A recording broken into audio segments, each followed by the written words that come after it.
You need winners? Let the Sports Advisor show you how to make money. General Manager Al DeMarco, a former sports reporter and contributor on Fox Sports, MSNBC, and Comcast Sports TV, brings over 25 years of handicapping experience to the table. Rick Torino, a 25-year handicapping expert, spent over a decade as a college and pro football editor at a national wire service.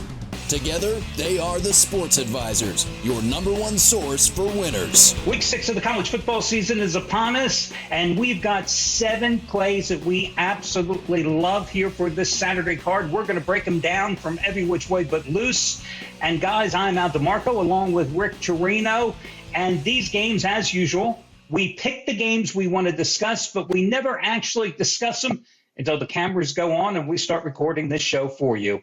And I've got to tell you guys, Rick is the hottest handicapper over at thesportsadvisors.com, entering week 6 action, 11-4 run with his NFL and college football releases, but most impressively, a perfect 4 for 4 with his top-rated 100-dime releases in college football. None better, none easier than last Saturday's on TCU obliterating Oklahoma, a game that we discussed here on last Saturday's show, a game in which we both liked the Horned Frogs. You went out on the limb, took TCU as your best bet, and my God, how easy was that one? Al, it's always nice to get an easy victory. We'll also be releasing another play on Saturday that should be just as big as the previous weeks. But, Al, if I can tell you, college football, the sport that always gives every week, Al, couple of plays this weekend, a couple of teams from this past weekend. Georgia State got their first win, Al, grabbing 8 points on the road at Army, 31-14. How about Boston College, a 13.5 point underdog at home, beats Louisville 34-33. That might be the end for Louisville's head football coach, Scott Satterfield. Illinois grabbing 6.5 on the road, defeats Wisconsin outright, 34-10. That was the end of Paul Chryst. Here's one I know you'll like, Al. Our team, Temple, 3-0 at halftime, getting 18.5, give up 24 in the second half, and don't cover the spread. Also, UConn 23 at home from Fresno State, outright winner 19-14. This one's going to hurt you, Al. Duke minus 1.5, 38-17 winner over UVA in Durham. Final one out, Georgia Tech catching 21 at Pitt. Defeat the Panthers, their first win, breaking a 9-game losing streak to FBS opponents out, in which they were outscored 210-20. I don't know what's going on with Pitt, but what a win for the Ramblin' Wreck. I'll tell you what's going on with Pitt. Kenny Pickett's playing for the Pittsburgh Steelers. That's what's going on for Pitt and Patton or Doozy. And the reason, guys, I have to just fill in the backstory there. The reason Rick says made mention of the Duke-Virginia game is because after we did the show, and we record these on Tuesday night, last Wednesday, I text him and I say, how the hell is Duke not going to crush Virginia? And Rick texts me back something like, yeah, that number looks a little short. And of course, do I use Duke as my best bet last week? Of course not. I use Arkansas last Saturday as my best bet. Listen, total transparency here. I talk about the losses as much as I talk about the wins, and I always have in the history of my career in this business. So, Arkansas gets obliterated, of course, in the first half at home against Alabama. They have that huge third quarter comeback, and then they get crushed in the fourth quarter, and they fail to cover. They didn't deserve to win the game. And you know what happened with Duke absolutely destroying Virginia, and they get the easy win and cover. Same thing. I text you. Temple is where I went to college. I've never been a big Temple fan, but I text Rick at halftime, and I go, how are the Owls winning 3-0 at Memphis? And they get a defensive stop the first Memphis series. And then it all just went right downhill from there. But that's college football for you. I mean, it's a great sport. It's a great way to make money. It's been a good season. Of course, unless you've been following my picks the last couple of Saturdays, getting backdoored when I had Tennessee 2 Saturdays ago when right. Florida. Oh, that was a brutal one when Florida scored in the final minutes. But listen, we've got a bevy of good games here. Let's start with a team that we've talked about almost every single week. It's Maryland hosting Purdue. The Terrapins are a 3-point favorite. We talked about Terrapins. This is a team that generally starts the season fast. They pick up a lot of cheap wins, and they get into the heart of the conference schedule, and they lose all the games. And then at the end of the year, they have to beat Rutgers in order to become bowl eligible. But this seems to be a different Maryland team. On the other hand, you've got a Purdue team that I think surprised both of us. We were texting back and forth when Minnesota, playing without their top running back, last week, a double-digit favorite at home against the Boilermakers. Purdue beat them handily. Minnesota, apparently a fraud after that 4-0 start. But here you have Maryland at home, only a 3-point favorite. Which way are you leaning in this one? Al, I'm leaning a little toward the Terrapins. Should be a high-scoring game. As a matter of fact, looking at it, doing some research, I like the over at 58. We got the number 2 and number 3 total offense leaders in the Big Ten in Tagovailoa and Aiden O'Connor. 302 and 288. Tagovailoa is the number 1 passer in the Big Ten at averaging 301 a game. Aiden O'Connor at 299. What a difference he made for Purdue last week. Purdue's tough on the road. They lost that tough one at Syracuse a few weeks back and then defeated Minnesota last week, giving them their first loss of the year. I like the Terps at home again, another short line, but, I think Maryland's going to score. I think Purdue will score. I kind of like the over as well as the Terrapins. Yeah, I'm with you on Maryland. I'm kind of ambivalent about the total, although I can certainly see the logic in taking the over here. But I like the Terrapins here. I think they're not getting any respect. Purdue, although a more battle-tested team, though, I think, than Maryland after the tough last-minute loss to Penn State, the tough last-minute loss to Syracuse. They deserve to finally win a game, as they did last week against Minnesota. But this is a Purdue team that has not won back-to-back Big Ten road games in consecutive weeks since 2012. So winning on the highway outside of West Lafayette has certainly been elusive for the Boilermakers. And this Maryland team has been a moneymaker, 4-1 straight up and against the spread. They only lost to Michigan. We talked about how last week Maryland hosting Michigan State, that the Spartans not that good. We were against them a couple of weeks ago when they went out west and took on Washington. They got thumped. They got thumped again last week. And I mean, really thumped. Maryland outgained Michigan State, 489 to 321.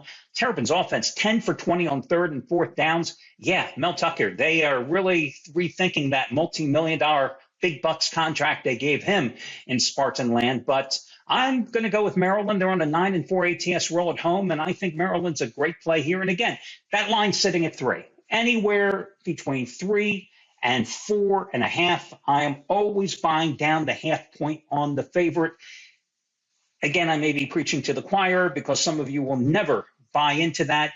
But in this situation, it's a strategy which I've employed over the years, which has turned more losses into pushes and more pushes into wins. But it's like bringing a horse and trying to make him drink water. Sometimes you just can't make the dumb SOB do it. So listen, the next game I think is very interesting. The first time this season we've talked about Notre Dame. For good reason, because they lost their first 2 games. But now they've won 2 straight. Part of the Shamrock Series. They're out in Las Vegas playing at the Raiders, Allegiant Stadium. They are surprisingly, to me at least, at first glance, a 3.5-point favorite over BYU. We've talked about BYU here a couple of times. You had a big 100-dime play on BYU when they were hosting Baylor in week 3 or week 2 of the season. I'm going to get your input on this one first.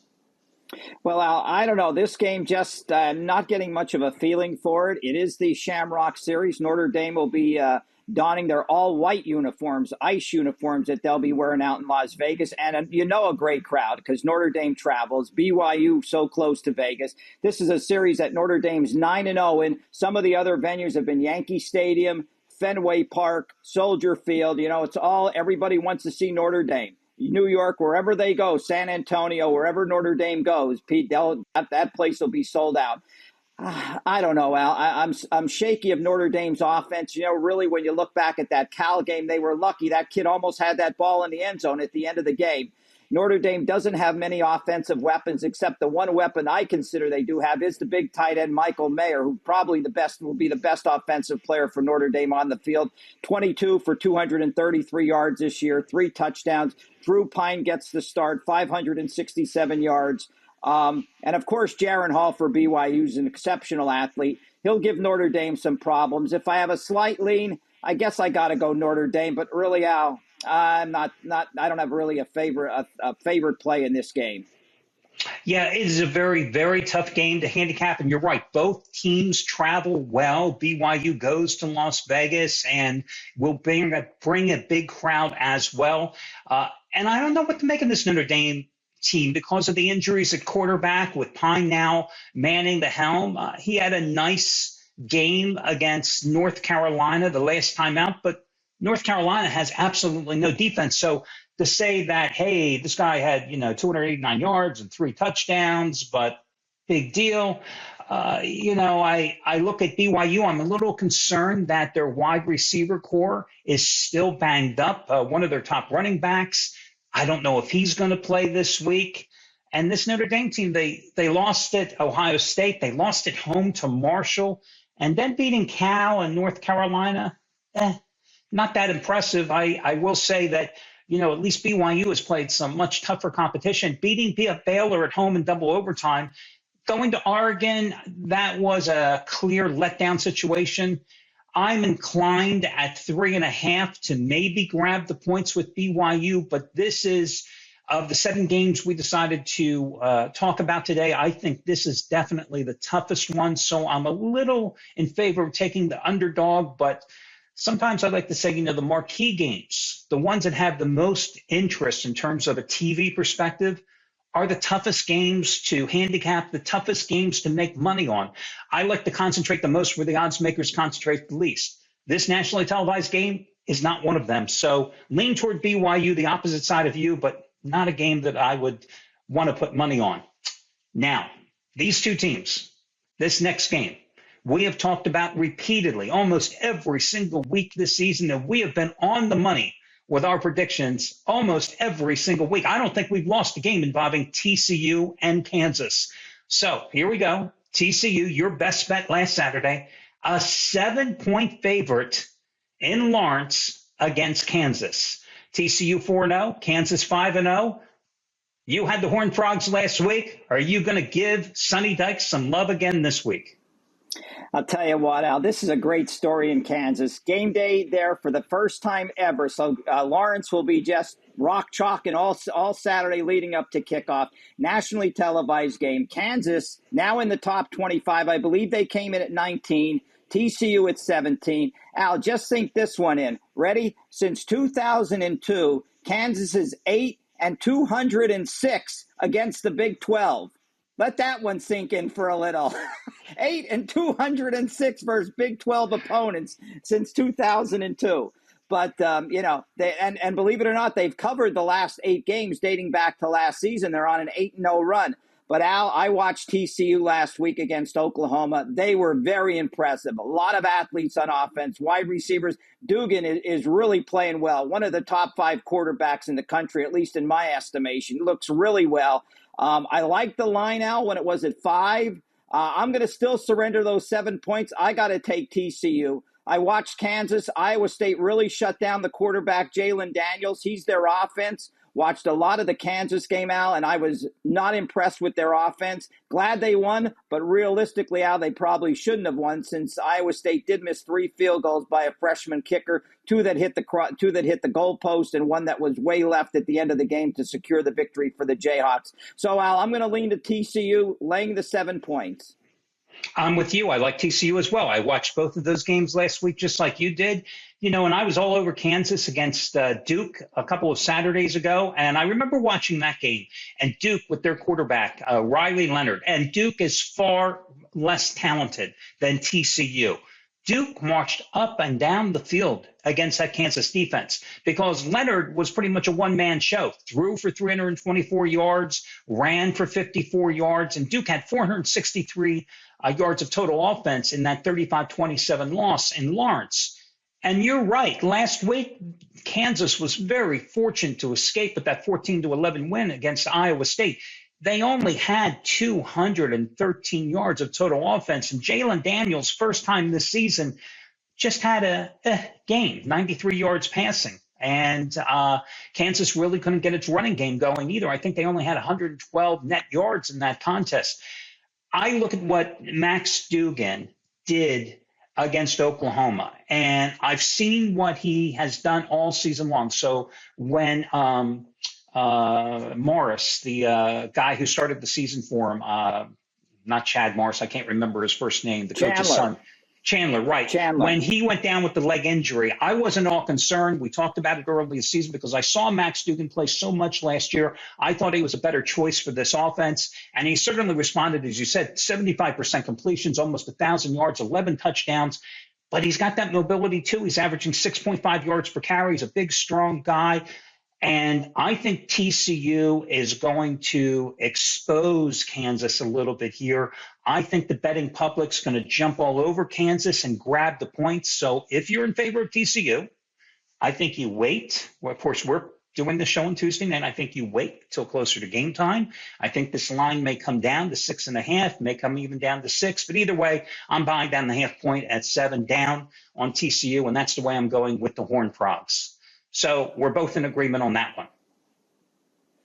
And I know you probably noticed, Al, that as soon as that line came out at 5, everybody, the smart ones jumped on it right away, bet it up to 7. Let's hope it comes down a little. But like I said, I like TCU. And like you said, Duggan, great game last week, both passing and using his legs as well. Big kid, strong runner, too. Back to the SEC we go, and I think we do SEC and Pac-12 games more than any other conference here on these shows each and every week, but why not, especially the SEC? We've got Tennessee, -3 in Death Valley against LSU, a game that is not being played on Saturday night. Instead, it's an early kickoff, and I've got to tell you, I am shocked that the Volunteers, undefeated, are only a 3-point favorite against Brian Kelly's Tigers. How about you? Are you, Al? I'm surprised. I don't know, Al. The line, when I saw it, I didn't know what way it was going to go. Maybe a little closer to a pick 'em. But the 3 points, I mean, LSU has won 4 in a row since that opening week loss to Florida State.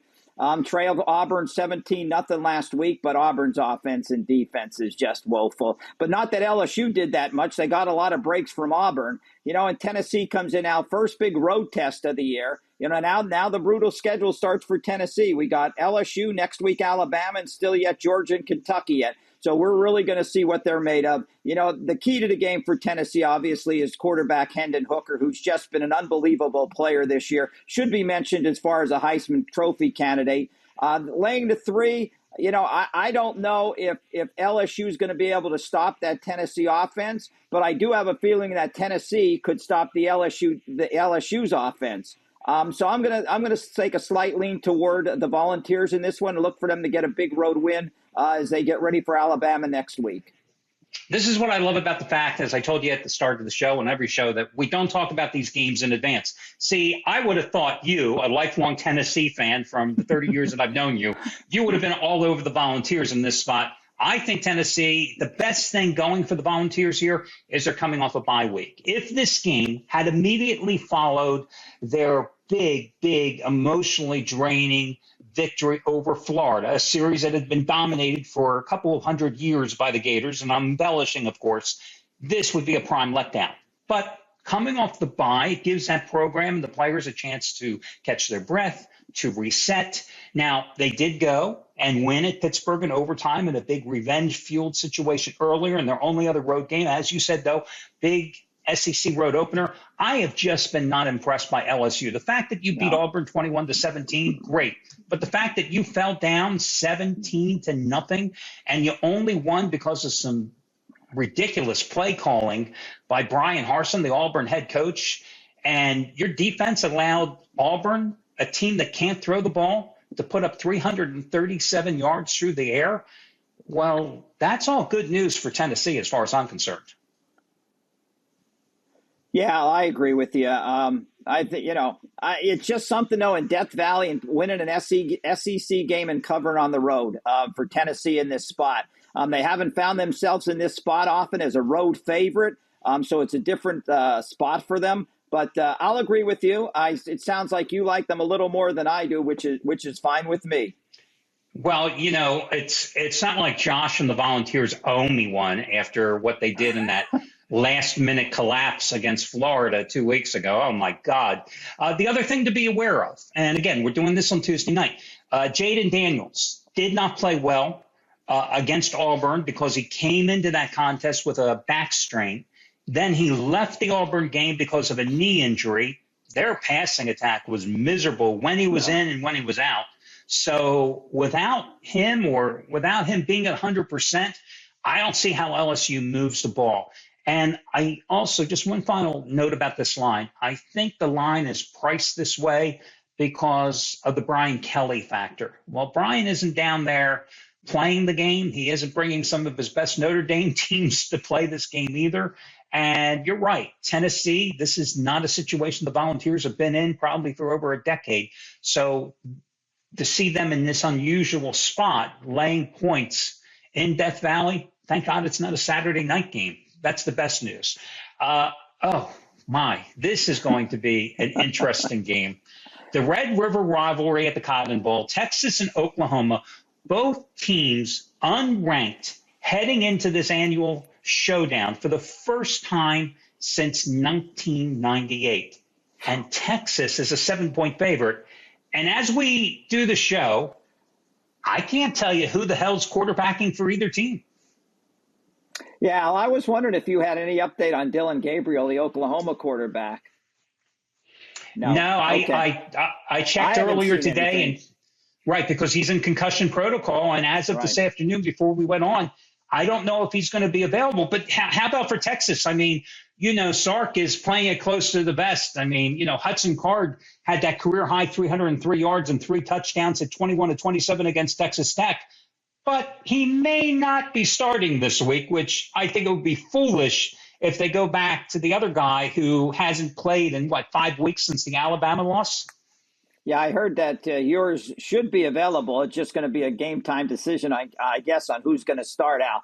But that Oklahoma defense last week was just unbelievable. 668 yards of total offense. I remember watching the one play out, such a blown coverage right before halftime. Number 27 caught the pass for TCU, ran it in. Minute or two left in that. And they showed the Oklahoma's defensive coordinator, Ted Roof, who's been a longtime defensive coordinator with so many schools in the NCAA. They showed him in the press box out like this. He just couldn't believe what he was watching. The guy was so wide open from 45 yards out and ran it in. And by that time, that put it away. The other thing, Al, is if Gabriel was there, as much as I was so against Oklahoma last week, I might have kind of grabbed the points with Oklahoma. This series is usually close. The last few years, it's just since 2014, the game's been decided by a total of 8 points, just one time. I don't know, but without Gabriel there, and we saw that kid play last week. This was the same kid that played for Pitt last year when Pickett got hurt in the Peach Bowl and did nothing against Michigan State. So knowing Gabriel will say he's not going to be there, I'll lay the 7 with Texas because I know at least if I don't get yours, I'm going to get Houston Card. So that's the way I'm going. Plus, we got the good ground game of Texas with Bijan Robinson. And TCU was running all over Oklahoma last week as well. Exactly. I mean, listen, Robinson this year is averaging 5.9 yards a carry, and last year he averaged 6.9 yards a carry against the Sooners, 20 carries, 137 yards. Of course, last year Longhorn fans are still having PTSD from that game when the Longhorns were up 28-7, and then they ended up losing 55-48. Yep. And that really was the game that put Sark in the doghouse. And many thought that he wouldn't even survive one season in Austin, but he did. He has. I was impressed with the way the Longhorns, after blowing it in overtime on Robinson's fumble on Texas Tech, which gave the Red Raiders that miraculous come-from-behind victory, they came out and they thumped a bad West Virginia team last week at home. And you see a 38-20 final score, but, they were up big in that game before West Virginia scored a bunch of garbage points late. So I'm with you, not knowing anything. I'd probably lean toward taking Texas in this game because Dylan, I can't imagine Dylan Gabriel is suddenly going to make this miraculous recovery. And as we've seen how the concussion situation has become to a forefront here because of the NFL situation with the Dolphins quarterback, nobody is going to rush anyone back into action until anyone is safe nowadays. And that's the way it should be. But more importantly, you are not going to fix that Sooners defense. No. It was bad last year, and it's dreadful this year. And, Ted Roof was never a good defensive coordinator, any of his stops anywhere else. And let's face it, he's just the de facto defensive coordinator. It's Brent Venables who's calling the shots there. Yeah, That's where he made his bones in Clemson, and he hasn't done anything. This Oklahoma defense is not going to get that much better. So if I had to play it, I'm going to have to go ahead and take Texas minus the points. It's one of those games, Rick, that if you're not sure in this particular spot, you might be better off taking Texas at a 2-team 7-point teaser. If you like the Longhorns just to win the game outright. Yeah. This is the way you might want to go in this particular spot and find somebody else to hook them up with, no pun intended. Oh, God.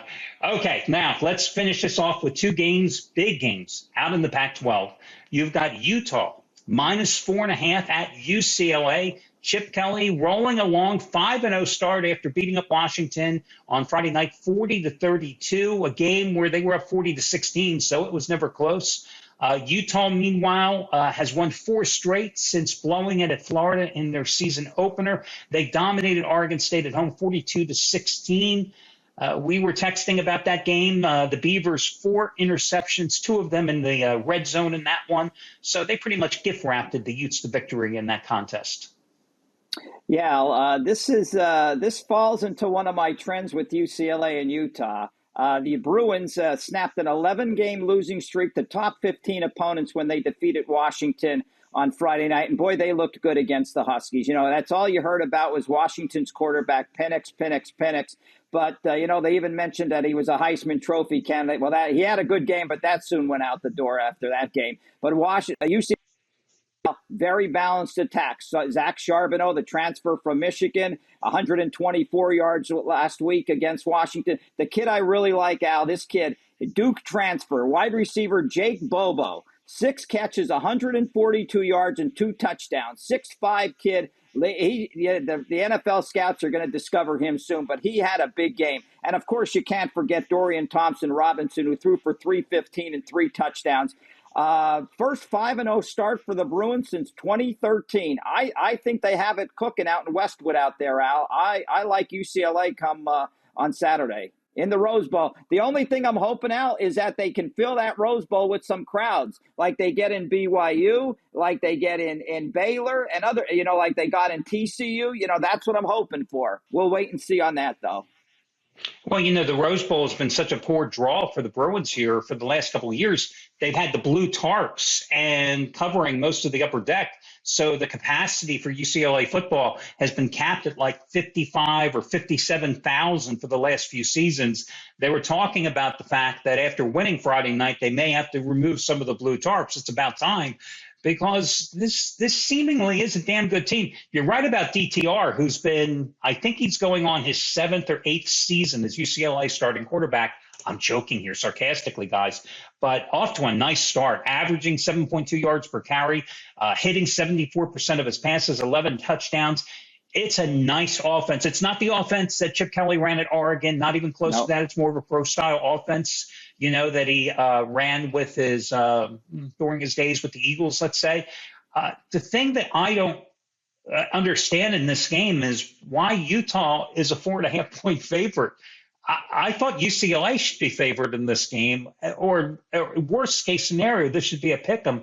I look at Utah, and Oregon State gave them that win. And the thing that concerns me most about Utah is that, and I mentioned this last week going into the Oregon State game, that I couldn't get involved with the Utes right now because Tavian Thomas, their running back from last year, who ran for 1,100 yards, 21 touchdowns, averaged 5.4 yards per carry. You want to say that he's in Kyle Whittingham's doghouse. You want to say that his playing time has been reduced. You want to say that he's slipped down the depth chart, whatever it is. He is not getting much play right now. And against Oregon State last week, he had 6 carries for 13 yards. This Utah team doesn't run well unless Thomas is getting his 17 to 22 carries a game. And right now, he can't even get in the game. So it's Cam Rising, and that's about it. So, you're not going to win doing that. And I still have flashbacks at how poorly Utah played in the swamp when they couldn't stop the run against a mediocre Florida team. So I'm with you. That's a good point, Al. I think UCLA much more balanced team than Florida was. And you had mentioned last week, Al, about Utah losing one of their top offensive players, the tight end. Their passing game last week, I mean, they had no wide receivers at times to throw to. But the tight end, he's a big player for them, and he's gone. And Al, we mentioned revenge, and we mention it a lot. UCLA's coming in with 5-time revenge as Utah is 5-0 straight up and against the spread in the last 5 meetings. UCLA 9-1 in the conference in the last 10 revenge games. So this should be a big one for UCLA. I mean, this is the one that'll put them on the map. Okay, before we get to the last game, you've seen it. If you've been watching us online, you've seen the scroll at the bottom of the page. Let me just remind you that if you want to get Rick's latest 109 best bet for Saturday in college football, a perfect 4-0, you want to get my play, all the plays of all the handicappers over at thesportsadvisors.com. To do so, you can get them for free simply by using the 1-day free all-access pass. Guys, it's our way of showing you what's behind the curtain, shall we say. You get all our plays, all our analysis. In fact, you don't want a Saturday, maybe you want Sunday's NFL. You pick the day. It's a $99 value. If you were to buy all the handicappers, 10 or more of them separately, it would cost you well over $1,000. You get it for free over at thesportsadvisors.com. We do it, and we've been doing it for near 20 years now. We're the only people in the entire industry to do it because it gives you an opportunity to see what we do, how we do it, our thoughts going into the games, and our analysis on the games. And what better way to do it? Because it's free. The only way you lose is if you don't take advantage of this absolutely free offer. Again, it's the 1-day free all-access pass over at thesportsadvisors.com. Well, let's wrap it up and stay in the Pac-12. About 2 teams that we've talked about frequently here. USC, a double-digit chalk. What a big surprise. At home, laying 13 against Washington State. The Trojans 5-0. But a very sloppy performance against the bad Arizona State team, 42-25. Washington State, we have been talking about them all season long. Bounced back from their first loss, and boy, was that a crushing loss when they lost a couple of weeks ago against Oregon in the final minutes. But they came right back after that 44-41 loss to the Ducks, and they hammered California 28-9 at home. Too many points for the Trojans to be laying here, Rick? Well, Al, this is a game that started out last year. Washington State jumped out to a 14-0 lead before USC rattled off 45 straight points to win that game up in Pullman. I'm going to like Washington State this week. USC 0-2 the last two weeks, did not cover at Oregon State, did not cover last week against Arizona State. What could make the difference in this game is Washington State has a great linebacker, Dalen Henley, who leads the Pac-10 in tackles for loss and is third in sacks and is third in tackles in the Pac-10, in the Pac-12. He could make a difference because we know they can put some points on the board with the quarterback, Cameron Ward. I think they can hang with USC. I think they'll be able to put some points on the board. I'm not predicting an outright victory, but I think they can stay within the 12 or 13 points that Vegas has given them. Well, that Cougar defense, 18 sacks and 45 tackles for loss already this season. And Washington State's on a 6-1 roll, getting points going back to last year. Second road game, their first one, they upset Wisconsin 17-14 at Camp Randall. You mentioned Cam Ward, a guy who is a mobile quarterback with a good arm. I look at what Emory Jones, the ex-Florida quarterback and now starts for Arizona State, did last week. He gave the USC defense some trouble. Cam Ward, the good and the bad. He can put some big numbers up on the board. He has a big arm, but he's also somewhat inconsistent and erratic. 7 interceptions in the past 4 games, along with his 10 touchdown passes. But I just go back to that USC defense, which we knew was not going to be good because the transfer portal was very, very good to Lincoln Riley and the offense. But the transfer portal brought no gifts from Santa Claus for that USC defense. And although Alex Grinch has been lucky because USC defense has been opportunistic and through turnovers has produced over 70-some points through the 5-0 start, it doesn't get a hell of a lot of stops. In fact, Arizona State had 331 yards, and they were 8 for 14 on third and fourth downs. And Arizona State is a bad team, which is why Herm Edwards is no longer there. That and other reasons, of course, we don't have to go into. But, yeah, I think Washington State plus the points, that's just a big number here to get with the Cougars. Yeah, there's one kid, I got to tell you, there's one kid I like for Southern Cal. I don't know if you've watched him play at all this year. They got a middle linebacker, 6'6", 200 pounds out. He looks like he should be on like a forward on the basketball team. And he's from he's a transfer from Arizona State, but originally played for Newman Goretti out here in the Philadelphia Catholic League. But 6'6", 200 pounds, and he is one of their good players on defense. Very opportunistic player. He's the one that had a big interception against Oregon State 2 weeks ago. I just find he intrigues me at that position with those measurements. 6'6" and 200. You think he'd be starting, at cornerback or safety. Exactly. That's just it's such a bizarre number, or wide receiver. My God. But okay, listen, guys, that wraps up this week's show. You've got an all our plays. Make sure you check out the free all access pass over at sportsadvisors.com. And make sure you subscribe to the channel if you happen to be watching the video on YouTube, so you can always be alerted to when we update and have our next show available. And remember, we also have the NFL version of this show, which I host along with Steve Budin. And for Rick Torino, I'm Al DeMarco. We wish you well, and we'll catch you next week right here from thesportsadvisors.com.